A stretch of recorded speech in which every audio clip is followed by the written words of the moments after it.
to try to get this together, I don't know if we can do it by the end of the year, but it would probably be on some of these private preschools. I actually was not the author, but I ran the Educational Opportunities Act, where we gave actually a state tax credit of 65%. When you couple that with your federal deduction, it was almost 100% tax deduction or a credit. If you gave $1, you actually got a state credit for 65%, and then if you're in the 35% tax bracket, you could deduct it. But it has to go to a 501c3.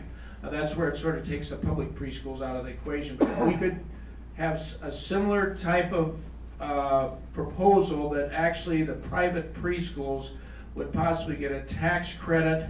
The chamber, they can't deduct it off their taxes, but a private person or a private business could actually contribute to this, maybe get a 50% tax credit around that or something like that. Plus the carrot would be he could also deduct his federal taxes from this. This money funneled into maybe a state match on this, on education, might solve our dilemma. The $20 million that we have in the Senate Democrat budget won't make up the difference on the Regents cut or the community college cuts, the K through 12 cuts, and small or the early childhood education. But if we could couple maybe a private enterprise with a public enterprise, we might be able to shore up the difference in that and keep some of these private early preschools open.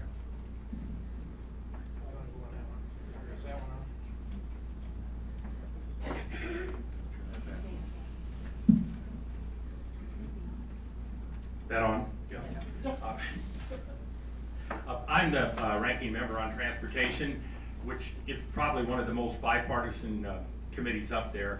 And with the gas tax off the table this year, my workload has been greatly reduced. But one issue I'm working on, whether you like them or not, is we will put some kind of parameters around the red light and speed cameras. We had two subcommittees on that this week. Davenport, our chief, and Lieutenant Venema were up there, and they did a great job, so we're working through that. Some of the budget bills are starting to move. I serve on the Ag and Natural Resources budget sub along with Representative Poskian.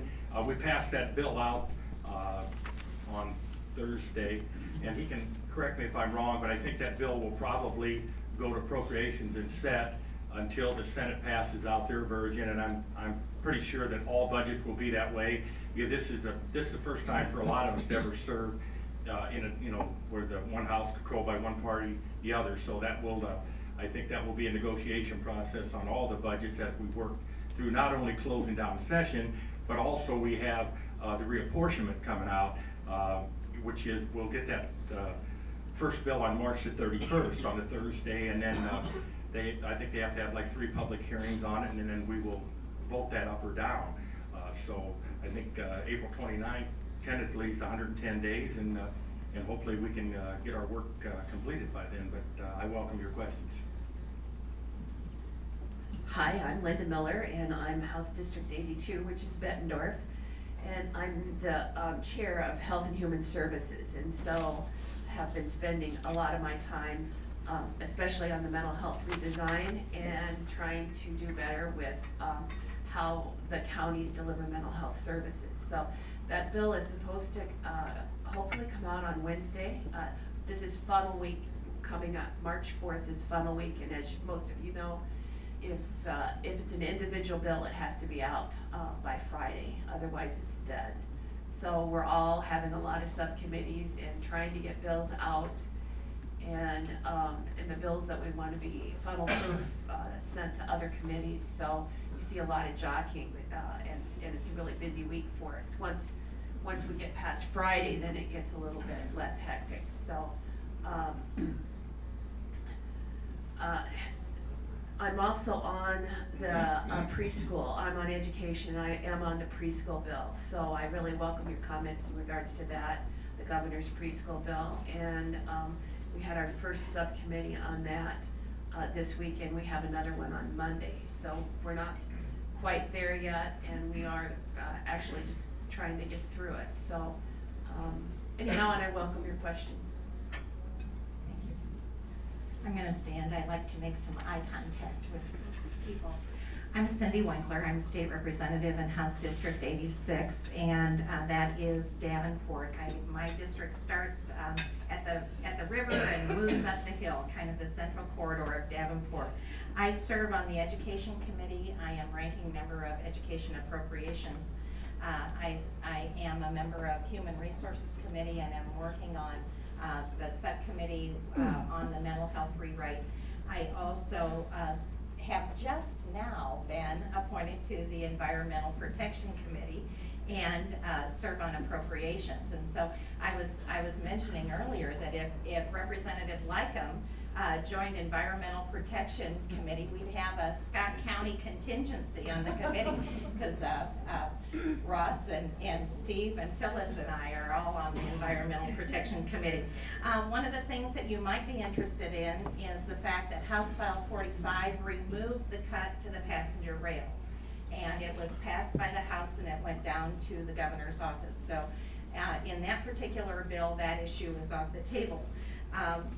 Also, I am not on the subcommittee for the governor's preschool bill, but I attended the subcommittee meeting, and truly it is a situation where we're going to have to decide whether we keep a program that gives access for 4-year-old preschool for all, or we dismantle the program and give it and create a brand new program that is only for those individuals that are whose family income is 300% of the poverty level. We've had a very successful preschool program with huge community buy-ins, lots of community partners. And we know that it makes a difference. And I am very sad to see the governor's proposal. This week we passed the Education Budget Committee out of the Budget Subcommittee bill out of the House. That particular bill, the Republican target on the bill was $24 million below the governor's target. And so when in fact the bill goes to the Senate, there will be a $44 million swing in available funding. But as the bill stands now, it will start in the House first. It eliminated the funding for the Iowa Corps. It cut funding for teachers' professional development. It cut $9.2 million out of our region, out of our community college budget. It cut $47 million from the Regent universities. And this is not the end of the conversation.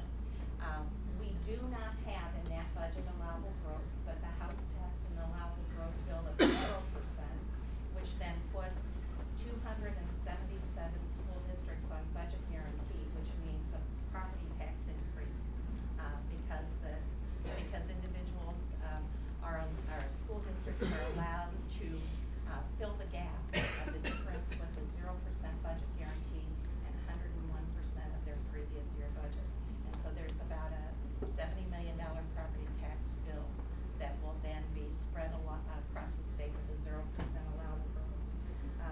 And then we have also seen approximately $66 million shift in funding for early childhood, elimination of funding for early childhood 0 through 5 programs, with only the $33.6 million of appropriation that is now in the education bill for the governor's preschool. So that's where we are. Happy to answer any questions. And just to clarify on the comment about passenger rail, the House took